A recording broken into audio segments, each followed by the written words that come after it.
Welcome back to the Customer Experience Connection podcast. I'm here on location in Harlingen, Texas, and trying to do my best, trying to keep you all informed as best as I can while I'm in Harlingen. But today, I hope you enjoy it.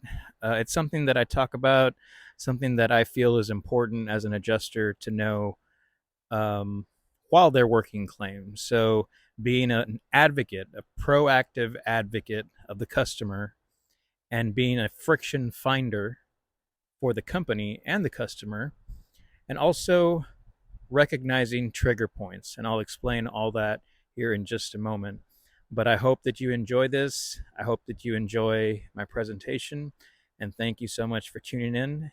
Subscribe if you can, and leave me some more examples as I will ask for your help during this presentation.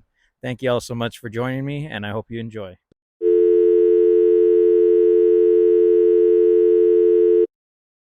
How can a claims adjuster be an advocate for the customer, and really for the company? Adjusters are on the front lines every single day, working their claims.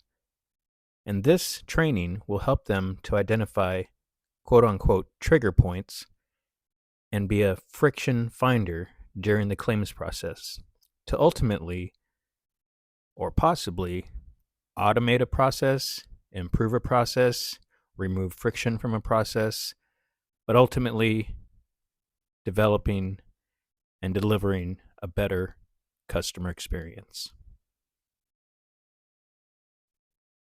The claims process simplified. 5 stages of the claim, CLS-PC.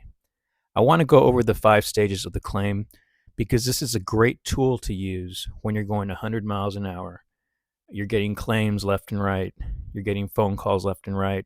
It's hard with multiple systems that I've worked on. It's hard to determine what is going on in the claim. One, maybe you didn't put enough on your diary line that day. Or 2, maybe somebody else touched it and didn't document the claim. But if you quickly look at the stages and the claim that you're actually working on, you can determine what stage you're in and why you have not been able to move the claim forward. So stage 1 is coverage. Have you done a coverage investigation? Have you been able to clear coverage?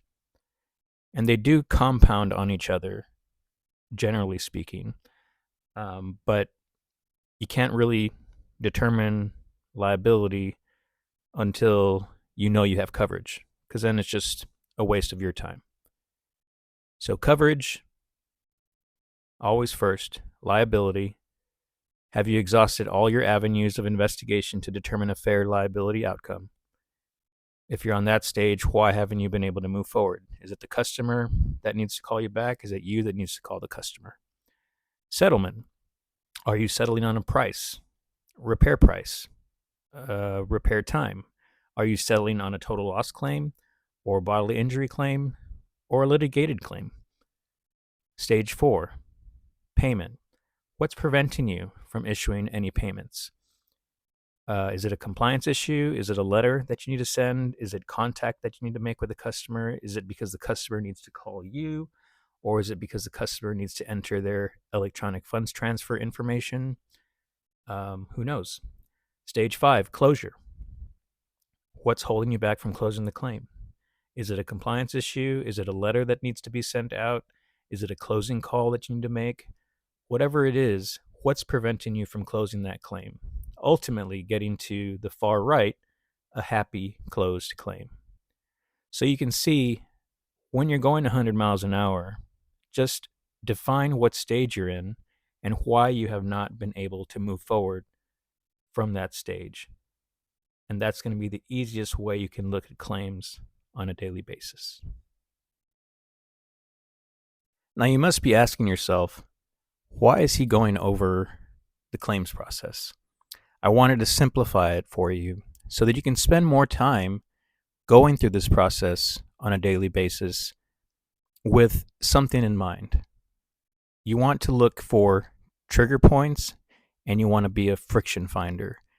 And you being on the front lines, you're the eyes and ears of our customer, and you're the eyes and ears of the company, you can make a huge difference by looking for particular trigger points that can be reviewed at every step of the claim, or you can look for points of friction, be a friction finder, so you can escalate that to your supervisor and see if we can improve the process and ultimately improve the customer experience. So, what is a trigger point? A trigger point is a point in the claims process or stage of the claim where the adjuster slash company and or the customer must make a decision to move the claim forward. So like pulling a trigger on a claim. What needs to be done? Is it a customer trigger? Is it an adjuster trigger? But during the claims process and these stages of the claim, there are going to be these trigger points that you can keep track of that will assist you in the customer experience, because you're going to be tracking trigger points and looking for friction points, thus improving the quality of the experience that the customer has with our company. So, what are examples of trigger points? Reporting a claim. That's a trigger point. That's a point where a customer pulled the trigger and reported the claim, whether it be through the online service or by calling in the claim. It could be signing paperwork, possible release of a vehicle. If we track those trigger points, maybe we can track some leakage that we can probably assist in resolving or lessening. Accepting a settlement, signing paperwork, probably for total loss processing. That could be a trigger point that we can keep track of, because ultimately we want to get that vehicle sold as fast as possible so we can recoup our policy or monies that we've spent on the claim. Adjuster issuing payment or customer accepting payment. These could be examples of trigger points that we can identify and see what we can do to make it easier for the customer at those points. Now, there could be lots of examples of trigger points. I encourage you to leave more examples in the comments below, or DM me with some examples. If you don't want to leave comments, that's perfectly fine. But I know there's more, and I can sit here and I can probably write down a ton of trigger points. But just as an example, that is what a trigger point is. And it's really good to keep track of these trigger points to see how we can improve the process for our customers and for ourselves. Becoming a friction finder. What is friction? Friction is the force that resists motion between objects in contact with each other. I see it as energy, right?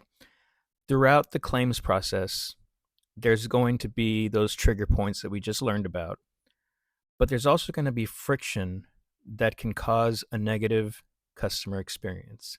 And it could be friction in all sorts of examples that I'll go over here in just a moment. But when I think about friction as it relates to claims, I think of my hands, right? I don't know if you've seen The Karate Kid. Mr. Miyagi puts his hands together, starts rubbing them together. I don't know if we've ever done that before, but it does create heat. And that heat is energy from that friction.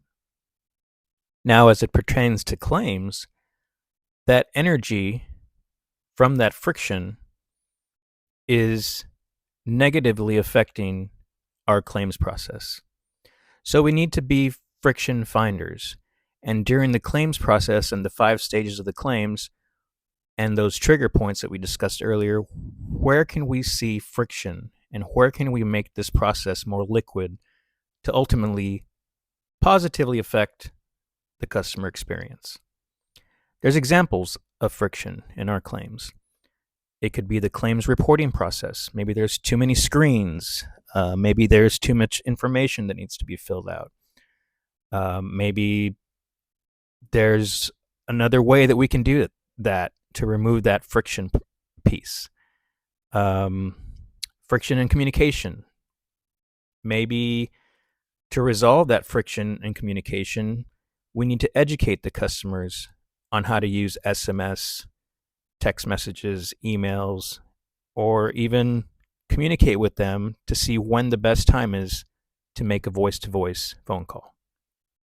It could be a friction in the self-service process. Maybe we need to teach them about photo estimating. Maybe we need to teach them about certain systems that are available on the website or on the app. Friction in payments to the customer or to the shop. What's causing that friction? Is it something that can be automated? Is it something that needs compliance to take a look at so that we can find a better way to issue these payments for the customer and for the shops? Who knows? But being aware of any friction points is going to help you improve the customer service experience and will also improve the adjuster experience. So give me more examples. I know I could sit here again, just like trigger points. I can sit here again and think of tons of friction points and examples in the claims process, but you can go ahead and leave examples or think about it as you go through your claims. And again, be that friction finder. All right, we're going to recap this. We're going to be proactive.